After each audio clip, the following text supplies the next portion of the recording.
All right, Shalom. First and foremost, we would like to give all praise and glory unto Yahweh by Hashem, Yahweh Shah by Hashem Kakodash. Double honors unto the apostles and the elders of GMS, who rule well, teach well, being great examples to his younger brothers. And peace and blessing salutations. Hopefully, like out there pushing his word in truth and in sincerity across the four winds in the name of Yahweh by Shema Shah, pushing to get up out of here. Shalom to the hopeful leg, the believers, the listeners whom have came back to the obedience of the scriptures through faith in Yahweh by Shema Shah. All right, with GMS Mississippi Camp, I'm the brother Yashima to my right. You're running the show. And we're just going into a lesson, going into the heathen justified by faith. What does that mean? Because we understand that Christians, they have particular scriptures, that they make a doctrine out of, that says everyone can be saved, okay? To try to, use replacement theology as if the Most High replaced Israel with actual heathen, when it's just not true, and that's why the scriptures say precept must be on precept, line must be up on line, here a little, there a little. And that's how you get the understanding of the scriptures, man. All right, so we're going to go through some precepts. We're going to get that understanding. Lord will, you brothers and sisters, edified. All right, you got it, bro. This is Galatians chapter 3, verse 5. He therefore that minister to you the Spirit and work of miracles among you. Start at 6. 6 verse Yeah. 5. This is Galatians 3 and 6. Even as Abraham believed the Most High, and it was accounted to him for righteousness. Know ye therefore that they which are of faith, the same are the children of Abraham. Yeah, so a Christian will take that and say, if you believe on Jesus, then you're all right, the children of Abraham. Well, what did Abraham believe? You gotta understand what did Abraham believe? Get that real quick in Genesis. We're gonna go back to that. Genesis 17 and 6. Okay? You gotta believe in what Abraham believed in. You can't say I believe, because the Jesus Christ and the doctrine that come with Jesus Christ has nothing to do with the promises of the Bible. And that's why Christians are so far removed from the reality of the scriptures, man. You got it, bro. This is Genesis chapter 17, verse 6. Yep. And I will make thee exceedingly fruitful. Yep. And I will make the nations of thee. Yep. And kings shall come out of thee. And kings shall come out of thee. So he was promising Abraham rulership. Real quick. Get that in Romans chapter 4, verse 13. I believe it's in the get in the NLT Bible shot.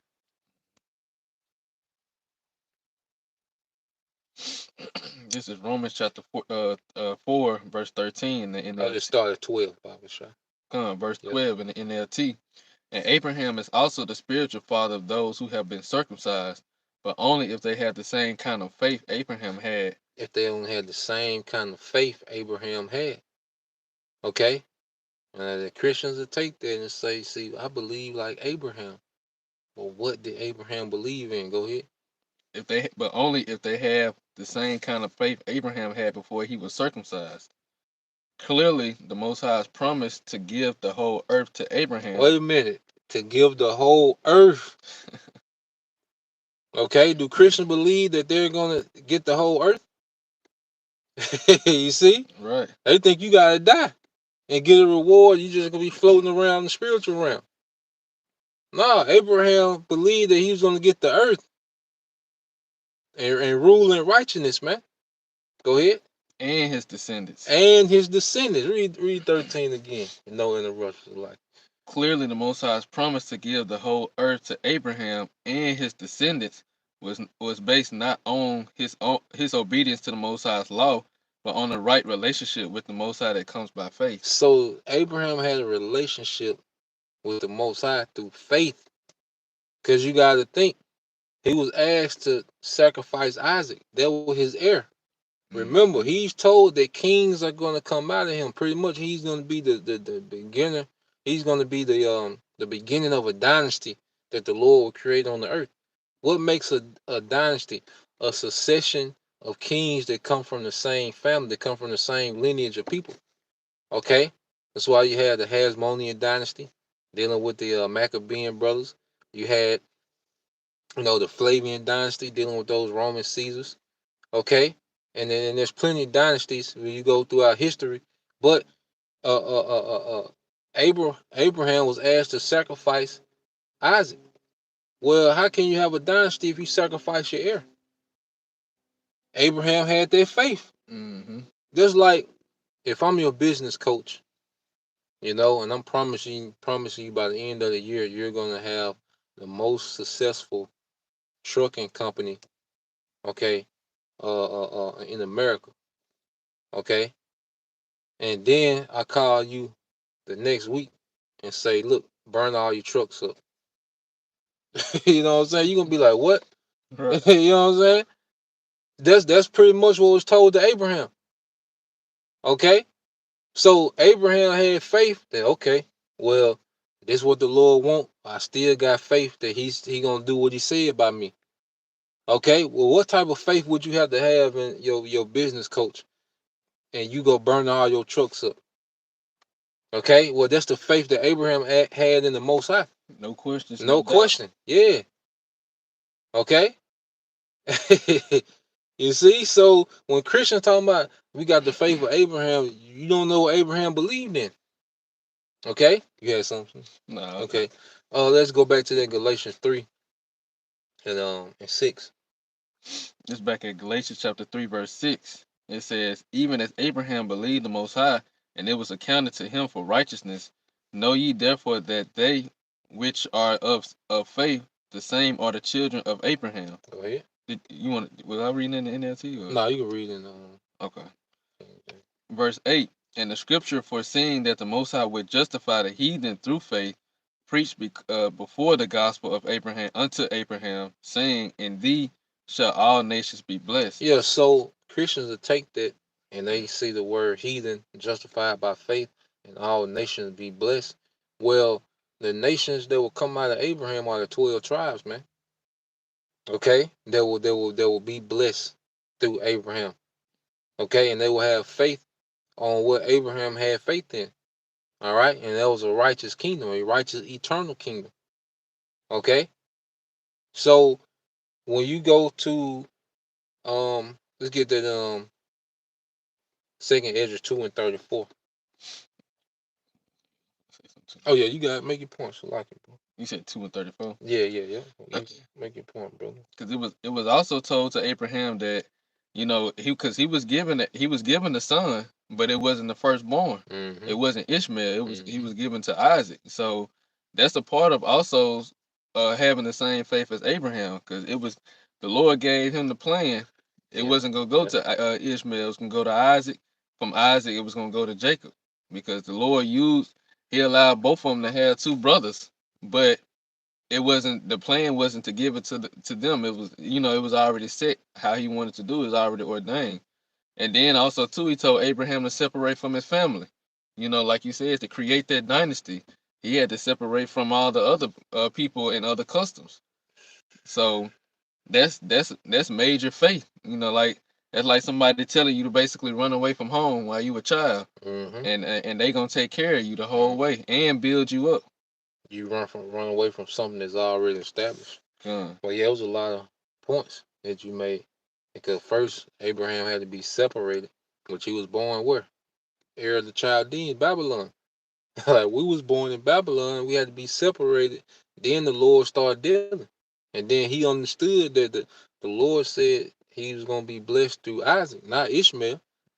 Like you said. So that lets you know that the Lord was only dealing with a particular lineage, and Isaac was the only heir. So if he was, because if you a man, if you have no heirs, guess what? Your legacy dies when you die. You through. Your legacy is no more in the earth. So for him to have that complete faith, just like the brother is going into, that was a showcase of faith. And he had him at an old age. Yep. This is 2nd Ezra 2:34. And therefore I say unto you, O ye heathen, that hear and understand, You heathen that hear and understand. Go ahead. look for your shepherd. Look for your shepherd. Go ahead. He shall give you rest. He shall give you everlasting rest. For he is nigh at hand that shall come in the end of the world. Yeah, so this is Yahweh Shai. It's telling the heathen to look forward to Yahweh Shai. What heathen is this speaking of? It's speaking of Israelites. That we will become heathens, which we went through, that we will become what? A no people. Okay? Now, what nation of people does the Lord consider his flock? So let's get that in Jeremiah 50:6. This is Jeremiah chapter 50. Yep. All right, Jeremiah 50:6. It says, my people have been lost sheep. Their shepherds have caused them to go astray. My people have been lost sheep.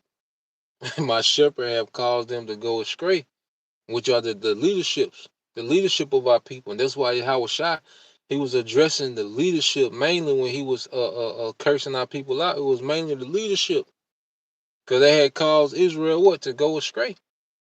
Okay, go ahead. They have turned them away on the mountains. They have gone from mountain to hill. They have forgotten their resting place. They have forgotten their resting place. What did it just say? In matter of fact, read that again in 2nd Ezra 2:34. This 2nd Ezra 2:34 again. And therefore I say unto you, O ye heathen, that hear and understand, look for your shepherd. He shall give you everlasting rest. Wait a minute. It said we forgotten our resting place in Jeremiah, but here it say the shepherd is going to give us everlasting rest. Okay, so who is this speaking of? This is speaking of Israelites. Okay. That's why Yahweh Shai said he came for the lost sheep of the house of Israel. Yeah, we're gonna get that. Yeah, we're gonna get that. Come. Let me finish this verse. Yeah, you can finish that, then go back to Jeremiah. It says, for he is nigh at hand that shall come in the end of the world. Yeah, and he came, all right, the first time to establish the doctrine which we teach today, and to be their sacrifice for those sheep. Okay, but now, all right, he's coming back this time to physically gather his sheep, man, which are the elect. Okay, you got it, bro. It's back at Jeremiah 50:6. My people have been lost sheep. Their shepherds have caused them to go astray. They have turned them away on the mountains. They have gone from mountain to hill. They have forgotten their resting place. Yeah, and let's get an example of that. Let's get 2nd Maccabees 4, and let's start like at 10. Let's just get an example of that. That's why you gotta understand the history. Like, how did our people become likened unto heathen? Go ahead.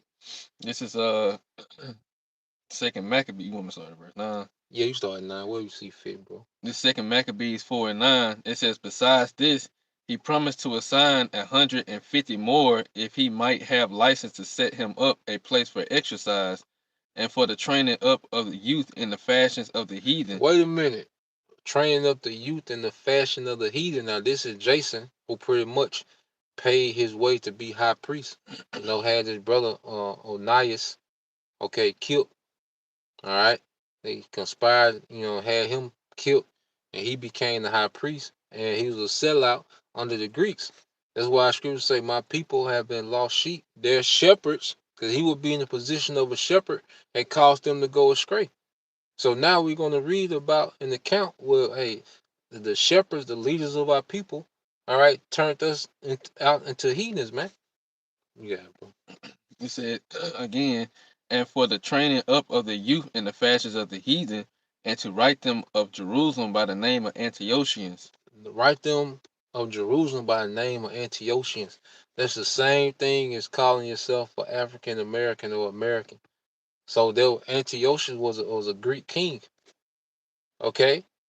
Leo Scipio Africanus, which is the continent Africa is named after, is a Roman general that fought in the Punic Wars. All right? America is named after Amerigo Vespucius, which is an Italian Edomite map maker, the first one to put America on the map. Okay? When they started exploring the New World. Okay? So you had this occasion when Jake was calling themselves after Edomite, man. Antiochians, man. Okay, it's the same thing. We became heathens in this time and in the time we in now. Okay, go ahead. Verse 10, which when the king had granted and he had gotten into his hand the rule, he forthwith brought his own nation to Greekish fashion. To Greekish fashion. That's why in the same chapter of Galatians, real quick, Galatians 3 and 28, in that same chapter that Jake used, the Christians used to try to justify, heathen, actual heathen. Well, listen to what it says in the same chapter. Go ahead. This Galatians 3 and 28. There is neither Jew nor Greek. Wait a minute. Why does it only say Greek? We just went to the account. You see, well, Jake had became Greek by culture, not by nationality, but by culture. Our people, was Greeks, Hellenized, man. Go ahead. There is neither Jew nor Greek. There is neither bond nor free. There is neither male nor female. Yeah, so when you hear this, all right, that doesn't open the door for all nations. They were talking about Israelites that was Hellenized, man. Okay, by their Greek captivity. And we read about the leadership, the shepherds, pretty much causing our people to go astray into their way. And then it said it was training up the youth The youth. in that fashion. Yeah. Just like they did in this time. They sold our people off, sold the children off, and they westernized the children. Yeah. And they was brought up. This is why you have what you have today. Yeah. Finishing the verse, it says, there is neither male nor female, but ye are all of one in Hamashiach Yahushua. And Yahushua, that's the shepherd that the heathen, the Israelite foreigners will seek. Okay, he is at hand to come. So through the teaching of Yahushua, the heathen began to believe. What did the heathen begin to believe in, man? Of the promise of a kingdom, a rulership. Okay? And you can read that because it's going to go into it. Verse 29, because Christians stop at 28. And they say, we cherry pick. Well, read the next verse. And it explains itself. Go ahead. Verse 29, and if you be Yahushua's, then are ye Abraham's seed, Yep, and heirs according to the promise. heirs according to the promise. The promise was made to who? Abraham, Isaac, and Jacob. So when you hear it talk about a promise, the promise is only made to one lineage of people, man. So those Greeks, all right, that they're speaking of are Israelites, man. And we're reading the actual account. You go back to the account. Oh, sorry, you had something. Okay, yeah. Go back to that second Maccabees 4. All right. This is back at second Maccabees 4 and 10 again. It says, which when the king had granted and he had gotten into his hand the rule, he forthwith brought his own nation to Greekish fashion. Mm-hmm.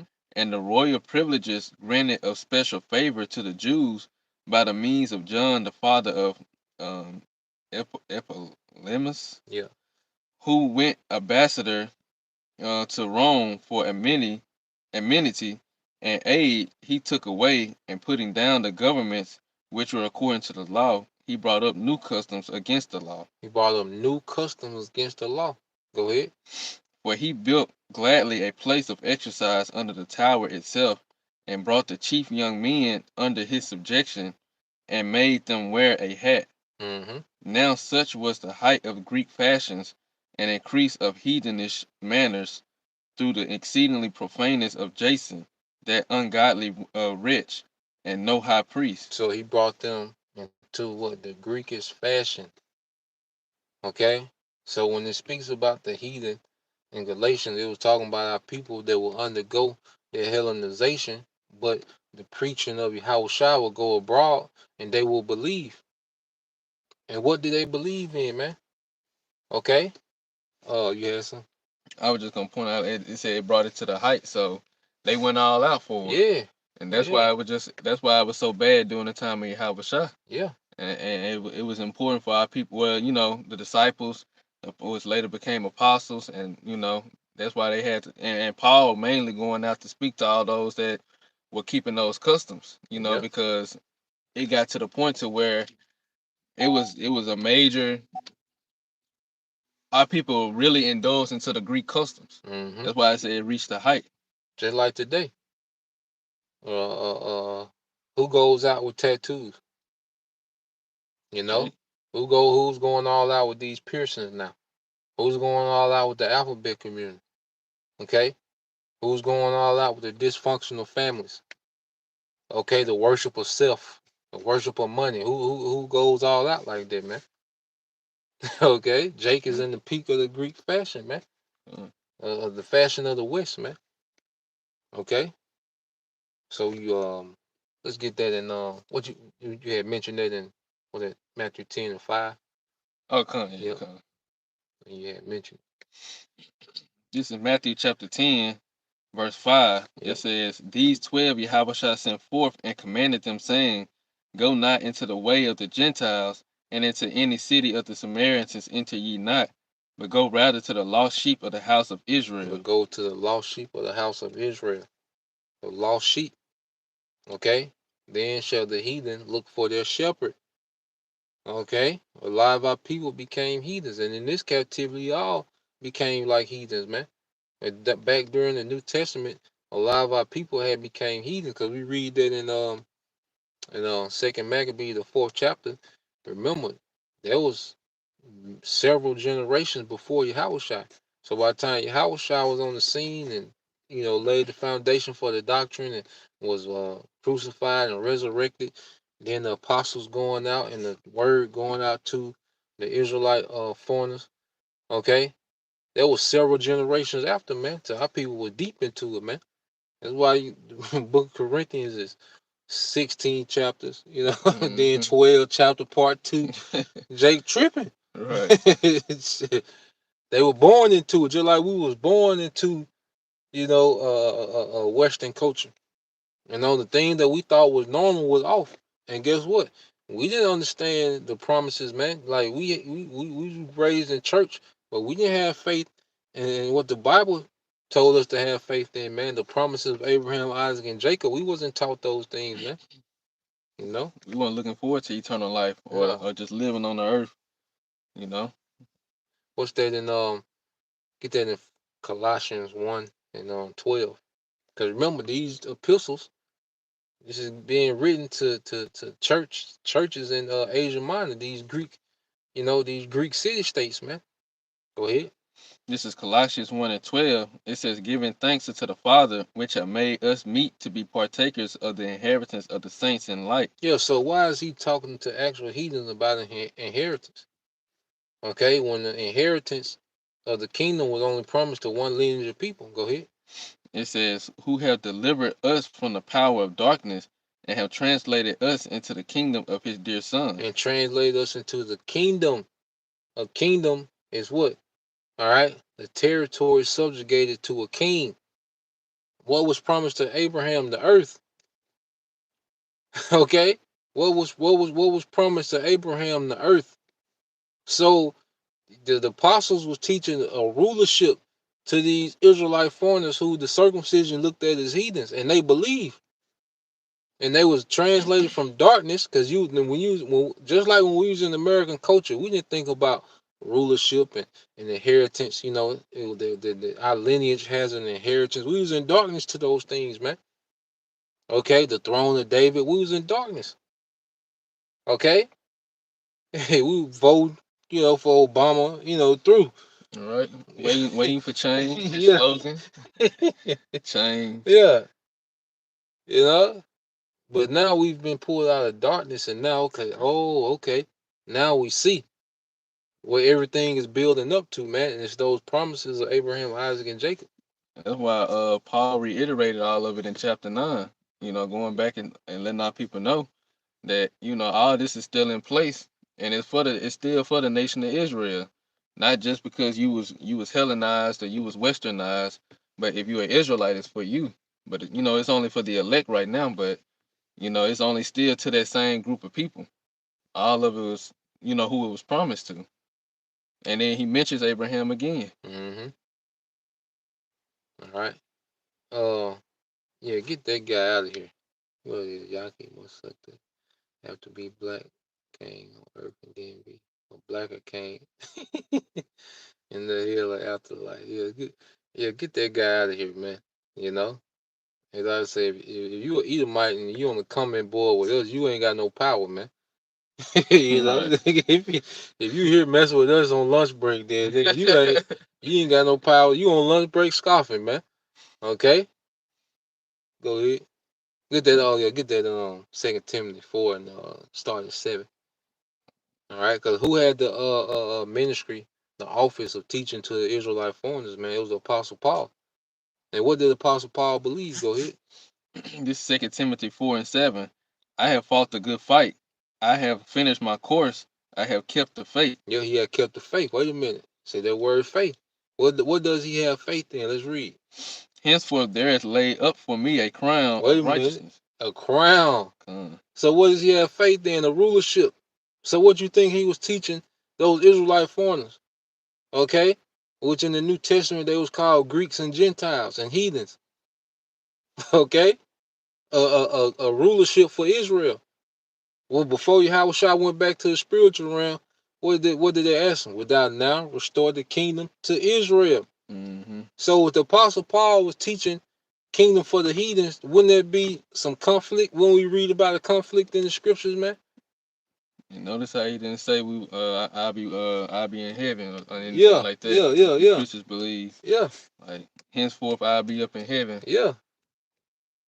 No, man, Apostle Paul knew about the righteous rulership that was coming to the earth, and that's what he was teaching to those Israelite foreigners that believe, and that's what they believe. They died. You gotta remember, the Israelite foreigners, them was the ones in Rome that was being thrown to lions and crucified and what they call the Roman candle, burnt alive. Mm-hmm. That's where you get that Roman candle from. That name of that firecracker.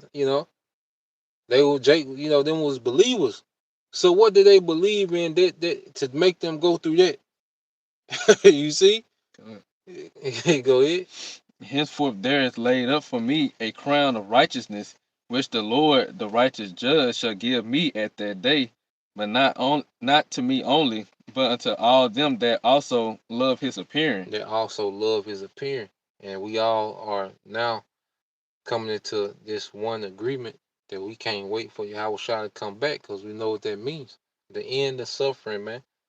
Okay? The beginning of a righteous, eternal rulership, man. Okay? Order. Order, man. And the brothers just put up a beautiful precept. It's the brother Azan the Moth, Psalms 147 and 2. It said, the Lord doth build up Jerusalem. He gathered together the outcasts of Israel. And those outcasts, all right, will be known as the heathens and the Gentiles in the scriptures, man. Okay? Just like as we became heathens and Americans, okay, African Americans, black and color, and all these different names, we became like a heathen, okay? But this word is gathering all the outcasts of Israel, and Yahushua is going to physically come gather, all right, the outcasts of Israel. The big plane flying. Oh, I'm looking at it. So that was the point you had something. Nah, Hey, with that, we pray that you brothers, all right, and you sister was edified once again. You're going to give all praise and glory unto Yahweh Ba'Shem, Yahushua Ba'Shem Kakwadash. and double honors unto the apostles and the elders of GMS who rule well, teach well, being great examples of each other brothers, and peace and blessings salutations to the hopeful Shalom. Shalom.